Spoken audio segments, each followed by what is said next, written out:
ഈ club world കപ്പിലെ ഏറ്റവും വാശിയേറിയ മത്സരം നടക്കാൻ പോവുകയാണ്. ഏറ്റവും വാശിയേറിയ മത്സരം എന്ന് പറയുമ്പോൾ ഇതുപോലൊരു മത്സരം ഇതിനു മുമ്പോ ഇനി ശേഷമോ എന്ന് വെച്ചാൽ ഫൈനലിലോ നടക്കാൻ വേണ്ടിയിട്ട് പോകുന്നില്ല. ഒരുപക്ഷെ ഫൈനലിന് സമാനമായ ഒരു കിടിലൻ പോരാട്ടം. പറഞ്ഞു വരുന്നത് PSG vs റയൽ മാഡ്രിഡ് മാച്ചിനെ പറ്റിയാണ്. ഇന്ന് ജൂലൈ 9 രാത്രി ഇന്ത്യൻ സമയം 12:30 ഈ മത്സരം നടക്കുന്നത്. നിലവിൽ ലോകത്തിലെ ഏറ്റവും മികച്ച രണ്ട് ക്ലബ്ബുകളാണ് PSG റയൽ മാഡ്രിഡും. ടാലന്റുകളുടെ ഒരു കലവറാന്ന് തന്നെ പറയാൻ പറ്റും ഈ രണ്ട് ടീമുകളെയും. അത്രയും മികച്ച യുവതാരങ്ങളാണ് ഈ രണ്ട് ടീമിലും ഇപ്പം കളിക്കുന്നത്. ഇപ്പൊ റയലിനെ സംബന്ധിച്ച് പറയുന്ന സമയത്ത് വലിയൊരു ടീം ഉണ്ടെങ്കിലും കഴിഞ്ഞൊരു സീസൺ അവരെ സംബന്ധിച്ചിടത്തോളം ഒരു ഡൗൺഫാൾ നടന്നിട്ടുള്ള ഒരു സീസണാണ്.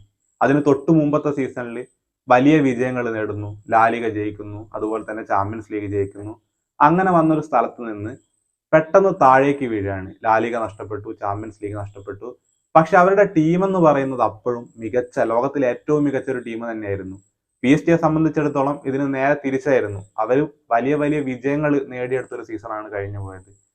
ചരിത്രത്തിൽ ആദ്യമായി അവർ ചാമ്പ്യൻസ് ലീഗ് ജയിക്കുന്നു, അതുപോലെ തന്നെ അവരുടെ ലീഗ് 1 കിരീടം നിലനിർത്തുന്നു.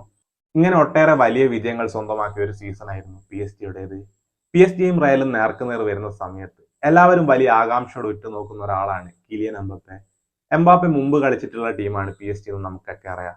അപ്പൊ അന്ന് PSG-യിൽ വെച്ചിട്ട് ചാമ്പ്യൻസ് ലീഗ് കിരീടങ്ങളൊന്നും എംബാപ്പയ്ക്ക് നേടാൻ സാധിച്ചില്ല. അങ്ങനെ കഴിഞ്ഞ സീസണിന്റെ ആദ്യത്തിലാണ് എംബാപ്പെ റയലിലേക്ക് എത്തുന്നത്.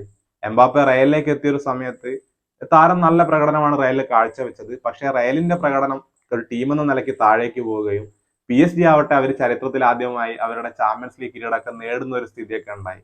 അതുകൊണ്ട് തന്നെ ഈ ക്ലബ്ബ് വേൾഡ് കപ്പിൽ PSG-യെ പരാജയപ്പെടുത്തി റയൽ മുന്നോട്ട് പോവുകയും കിരീടം നേടുകയൊക്കെ ചെയ്യുന്ന സമയത്ത് എംബാപ്പയ്ക്കെതിരെ വരുന്ന ഈ ഒരു പരിഹാസങ്ങൾക്കൊക്കെ ഒരു മറുപടി കൊടുക്കാൻ അദ്ദേഹത്തിന് കഴിയുമെന്നാണ് റയൽ മാഡ്രിഡിന്റെ ആരാധകരൊക്കെ പ്രതീക്ഷിക്കുന്നത്. നമുക്കറിയാവുന്ന കാര്യമാണ്, ഈ ക്ലബ്ബ് വേൾഡ് കപ്പിന്റെ ചരിത്രത്തിൽ ഏറ്റവും കൂടുതൽ തവണ കിരീടം നേടിയ ടീമാണ് റയൽ മാഡ്രിഡ് എന്ന് പറയുന്നത്. റയൽ മാഡ്രിഡ് 5 തവണയാണ് ആ കിരീടം സ്വന്തമാക്കിയത്. മുമ്പൊക്കെ എല്ലാ വർഷവും ക്ലബ്ബ് വേൾഡ് കപ്പ് നടത്താറുണ്ടായിരുന്നു. എന്ന് വെച്ചാൽ ചാമ്പ്യൻസ് ലീഗിൽ വിജയിക്കുന്ന ഒരു ടീം മാത്രമാണ് യൂറോപ്പിൽ നിന്ന് ക്ലബ്ബ് വേൾഡ് കപ്പ് കളിക്കാൻ വേണ്ടിയിട്ട് പോകുന്നത്.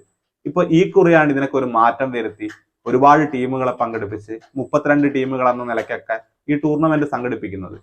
അപ്പോൾ PSG ആദ്യമായി ചാമ്പ്യൻസ് ലീഗ് കിരീടം നേടുന്നത് കൊണ്ട് തന്നെ അവർ കളിക്കുന്ന ആദ്യത്തെ ക്ലബ്ബ് വേൾഡ് കപ്പ് കൂടിയാണ് ഇത്. റയൽ മാഡ്രിഡ് ആകട്ടെ ഏറ്റവും കൂടുതൽ തവണ കപ്പടിച്ച ടീം എന്നുള്ള ഒരു പ്രൗഢിയോട് കൂടിയൊക്കെയാണ് ഇത്തവണയും ഈ ടൂർണമെന്റിന് വേണ്ടി എത്തിയിട്ടുള്ളത്. അതുകൊണ്ട് തന്നെ PSG-യും റയലും തമ്മിൽ ഏറ്റുമുട്ടുന്ന സമയത്ത് ഈ മത്സരത്തിൽ വിജയിക്കുന്ന ടീം ആയിരിക്കും എന്തുകൊണ്ടും ഫൈനൽ മാച്ചിലെ ഫേവറേറ്റ് ആയിട്ടുള്ള ടീം എന്ന് പറയുന്നത്. ആരാധകരൊക്കെ വലിയ പ്രതീക്ഷയോടുകൂടി തന്നെ ഈ മാച്ചിനെ ഉറ്റുനോക്കിക്കൊണ്ടിരിക്കുകയാണ്. ഈ മത്സരം ഇന്ത്യയിൽ ടെലിവിഷനിൽ ഒരു ചാനലും തത്സമയം സംപ്രേഷണം ചെയ്യുന്നില്ല.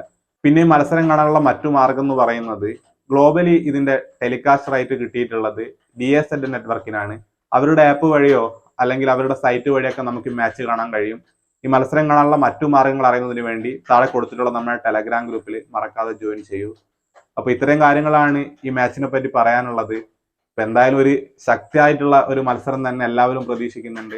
ഇതുപോലുള്ള കൂടുതൽ ഫുട്ബോൾ വാർത്തകൾക്കൊക്കെ വേണ്ടി നമ്മുടെ ചാനൽ ഒന്ന് മറക്കാതെ സബ്സ്ക്രൈബ് ചെയ്യുക.